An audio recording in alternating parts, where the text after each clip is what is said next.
Hey, Allison Verhalen here with AV Writing Services, and today I want to talk to you about repurposing your content. So this is something that is super important because everyone, we all know that we need to be creating tons of content, right?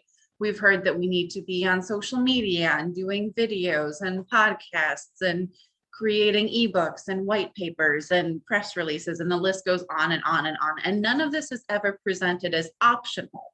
Like you could do blogging, or you could do social media, or you could do videos or whatever. You have to be creating all of the content. It is incredibly overwhelming just thinking about all the options, much less trying to figure out a plan to actually create and then distribute and then promote all this content, which is another hurdle all in itself. So it's no wonder that a lot of small business owners just don't even create the content, especially if writing is not really their strong suit, or if they don't feel comfortable in front of a camera, or both. I speak to a lot of small business owners who don't want to get in front of a camera, who don't want to be speaking, who hate writing. And that's what we're supposed to do, right? That's how Google figures out what we're all about and matches us with the people who are looking for us. It's all about the content that we create. Google uses that to index and categorize us and pair us with the people who are looking for us. That content also helps people when after they find us, it helps them figure out, if we're really legit, if we know what we say we're talking about, if we're really the experts that we say we are. So the good news is you can repurpose your content. You don't have to reinvent the wheel. You can create one super awesome piece of content, or in some cases, a few awesome pieces of content. I'll get into that a little bit later. But right now I'm going to focus on blog posts because they are my very favorite piece of content. I love writing blog posts, obviously. If you've seen my blog, you can tell that I love writing blog posts, and it's why that I promote that as a service that I offer. It's probably the biggest struggle that small business owners have when it comes to content creation is blogging, but it's also just something I love to do, and they are super easy to repurpose. So first of all, social media. I hear a lot of people saying they don't want to invest in blogging because they're investing in social media, which doesn't make any sense to me because you need a home base to bring people back to. You can engage with them on social media. You can start to drive some of those leads, but where are you driving them to? If you're just driving them back to your profile page, chances are that's not really going to convert them into a customer, especially if you're in a professional services industry or a B2B industry. That's not going to cut it. They're going to want to see that professional level content that shows that you really know what you're talking about. And that's where your blog comes in. So you lead them back to a blog post. They read that content. It's super valuable. Maybe they read some other blog posts. Maybe that blog post leads them to the next stage in the buyer journey, whether it's buying something or just signing up for your newsletter or whatever it might be. But you gotta reel them in. You can't just be on social media and expect that to be your answer, because social media is not an answer. It is one part of the puzzle to online marketing. So again, I love blog posts as something you can put out on social media. You get these little snippets. I just take a sentence or two from my blog post and put it up in a post on social media with a link back to the blog post, a couple of hashtags to promote it, improve its visibility, and it's good to go. And on some social media sites like Twitter, where the lifespan of each post is super short, I do that a bunch of times for each post so that I can keep promoting it and getting it out to as wide an audience as possible.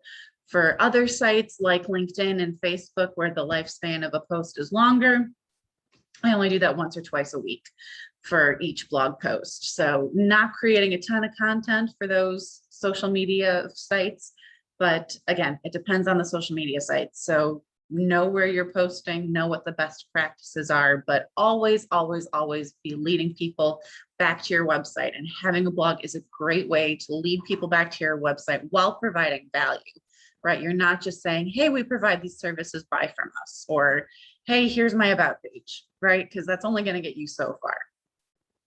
Next up is books. So if you're struggling to find the time to write blog posts, chances are good you don't have time to write a book. And yet it's one of the most valuable pieces of content you can create. Again, especially if you're in a B2B industry or a professional services industry, any one of those areas where people need to see that you're legit before they're going to buy from you. There are few things that convince people you're legit, like saying published author, right? Or being able to say, I literally wrote the book on the subject.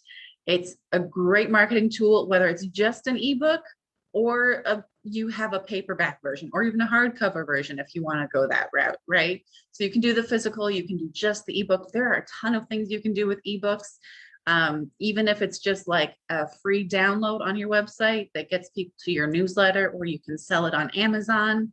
However you want to do it is totally up to you. It can be another revenue stream, but it should always be a great way to, again, convince people you are an authority on the subject. You really know what you're talking about. It should provide value by giving them tips and tricks that they can actually use in their day-to-day lives. And then that call to action at the end. Always have a call to action at the end of all of your content, including even especially your books, because again, that is such a super valuable piece of content that you really need to have people reaching back out to you once they're done, because that is a great time to convince them to, again, sign up for your newsletter, reach out to buy from you, whatever you want that next step to be. So that being said, again, it's super hard to find that time to write a book. I am currently working on a book. I know I find it super, and I'm a writer, right? Like I love writing and I love talking about content marketing, but it's still hard for me to find the time to work on this book. But one thing that has been super helpful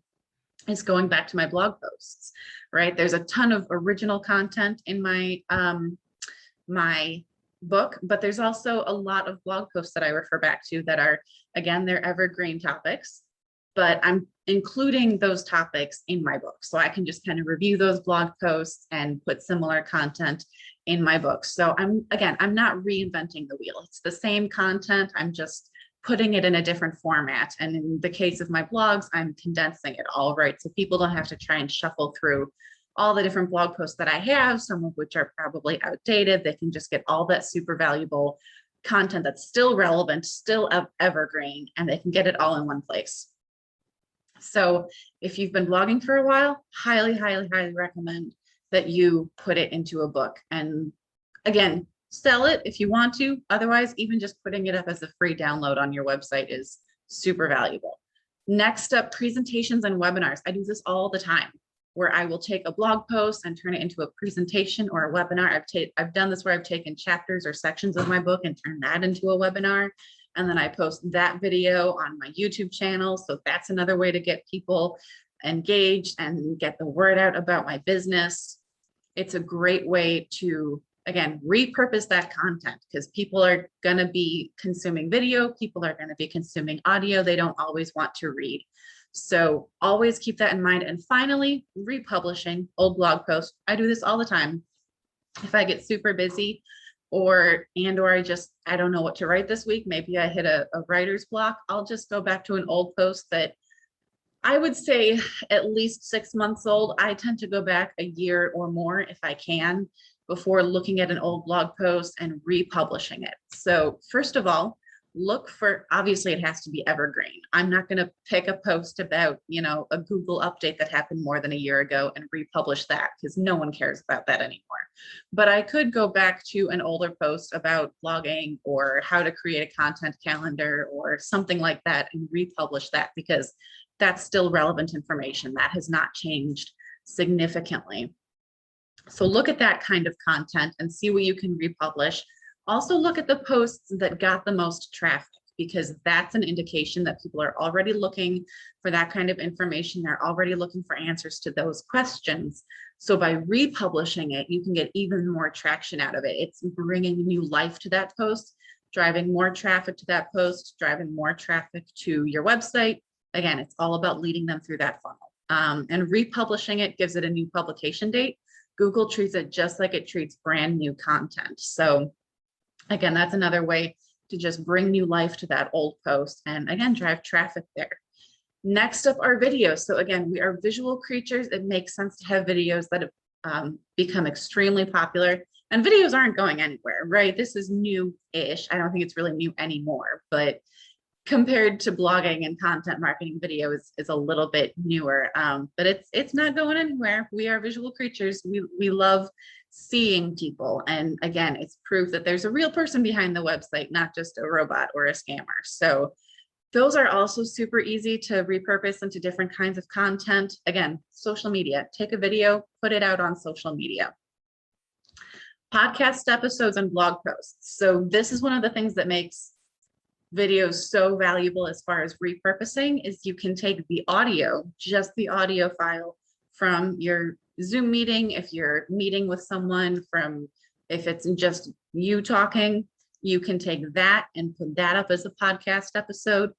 Super easy, right? You're not even re-recording, much less coming up with a brand new topic. You're just using what you already have and putting it in a slightly different format. So people who want to watch the video can watch the video. People who want to listen to the podcast can listen to the podcast. But you still got to show up in online searches, right? Because chances are neither of those things are on your website. Your video is probably on YouTube. Your podcast is going to be on whatever podcast channel you're using, right? So how do you get people to your website? How do you make that content work for your search engine optimization? The answer is blog posts.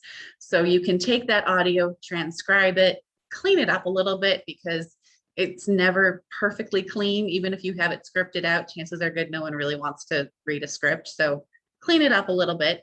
And turn it into a blog post and put it up on your website. And it's a great way. It's a great way to drive traffic to your website because again, it's going to help you show up in searches, but there are always going to be a few people like myself who prefer to read over listening or watching a video, right? Because then we can just skim. We can go straight to whatever section we care about most. We're not sitting there forced to watch or listen to the whole video or the whole podcast episode. So I know I'm in the minority, but obviously I am a reader and a writer. So it makes sense that I sometimes prefer to read over watching or listening.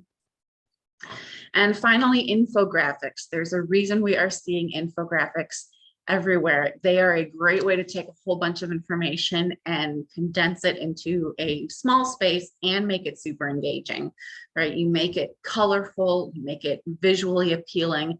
People are going to spend much more time interacting with that content and engaging with that content than if it's just a whole bunch of text, which again, I'm a reader, but to a lot of people, just seeing a bunch of text can be very overwhelming. So if you can just give it to them in one visual element, it's much more likely that they're actually going to engage with that content and interact with it if they can. So you can even make it interactive by, let's say you're taking a blog post and turning it into like a how-to guide with just, these are the steps you need to take to do such and such, right?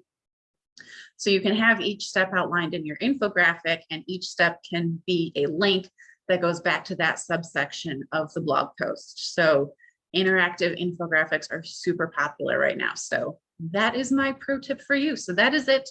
That is my tip for you as to how you can repurpose your content to make sure you're really getting the most out of it. So if you have any other questions, I have a whole bunch of other tips like this at my website at avwritingservices.com. And if you have any questions, you can reach out to me directly at info@avwritingservices.com. That's it. Have a great week and happy blogging.